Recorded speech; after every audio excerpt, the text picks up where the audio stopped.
Thank you po, thank you. Sa next movie mag-level. Kwentuhan nyo kami doon sa Atok. Anong nagustuhan nyo doon? Anong memorable sa inyo? Yung flowers po would be number 1. And the weather, I love the weather kasi I love cold places po. I personally love cold places. And yung Atok po, kahit may araw, malamig.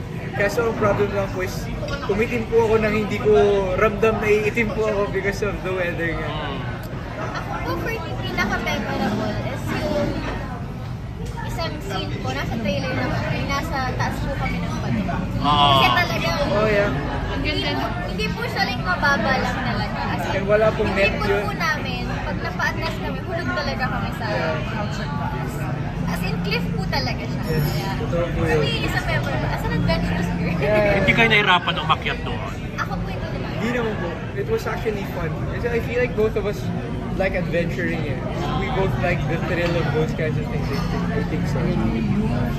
Trip nyo ba na magpakasal sa ganung klaseng lugar? If ever? Kasi may mga, ano, si Carlo Aquino gusto niya sa bundok daw siya ikasal, yung mga ganun na dream niya, mga ganun lang. Ako po, siguro hindi naman sa bundok. Kasi na-try ka na mag-debut sa, mag-debut sa bundok. Yeah. Pero for me, kasal, if ever po siguro, huy kakasal, huy! Ano po, beach wedding. Or church, kasi iba pa rin sa church talaga eh. Paper. I haven't thought of like a wedding that far. I haven't thought of it that much. Pero I feel like Naisipin mo na ngayon. I would first want something private. Parang mas gusto ko like private lang. Saan? Just a couple of friends, family. Saan nga? Saan? Saan mo ba gusto? Ay, oo. Sabi niya sa beach daw, kaya sa church, Arot. Nasaan mo seryoso? Yeah, of course, a church. Ganun po. Bakit kailangan namin panoorin talaga itong pelikula niyo?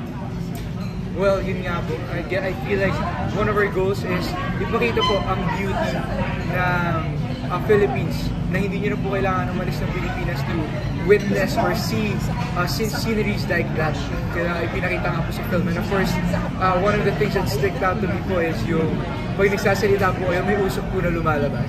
And na-experience ko po yun sa ato. And of course, there's a lot of lessons po na mapupulot nyo dito sa movie na to.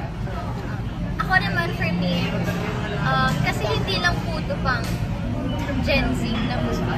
For me po, iintindihin talaga. Pati po yung mga parents, may matututunan po lalo sa mga, pagdating sa mga love life ng anak mga nila, anak nila. yes. Kasi parang mas ma-open sila na, hindi pala lahat ng gusto natin para sa anak natin. Yun talaga yung gusto nila. So yun lang. Saka sa mga Gen Z naman ngayon is, alam mo yun, hindi naman porket nagbigay ka ng second chance, marunong ka na. Ayun. How do you feel pala na kayo yung sinasabing bagong Claudine at Rico yan? It's very flattering po. It's very flattering. Pero I feel like you agree naman din. Ako po personally, I still want to be known as Beaver Magdalas. Pero of course, it's flattering. And hopefully, I can live up to those expectations.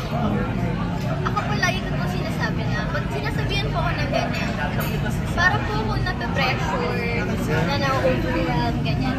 Pero at the same time po kasi, sinasabi ko rin na hindi ko naman po kayang tapatan, gayahin talaga si Miss Claudine po. Kasi iba yun eh, hindi ko rin yan eh.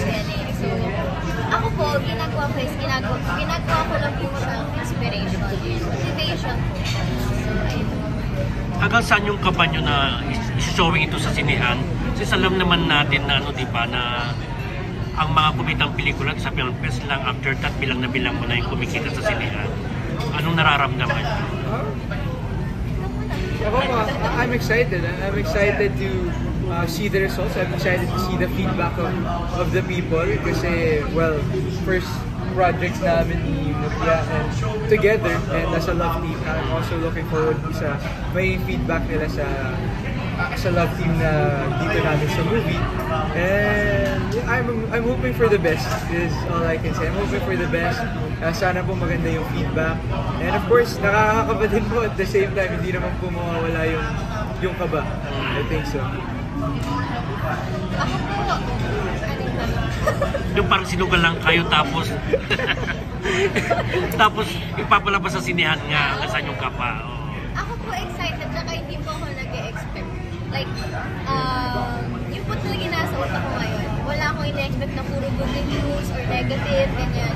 Hinahayaan ko lang po muna kasi parang mas masakit po kung i-expect ko lang puro good reviews or whatever po, diba? So, hinahayaan ko lang po muna and hinahanda ko lang po yung sarili ko na tanggapin kung ano man po magiging review ng mga tao. Kamusta naman katrabaho siya, si Maxine? Masaya. Tutulugan ka rin. Dalawa po yan na mahilig matulog. Pero Maxine ko is very, very professional and she's an outstanding actress is all I can say, and her commitment to our craft, to this work is something different po from everything I've witnessed. Talagang committed po siya to her work. Sobrang bait niya. Yeah, and super nice. Maraming, even sa mga tao po na nakakasama lang natin bigla.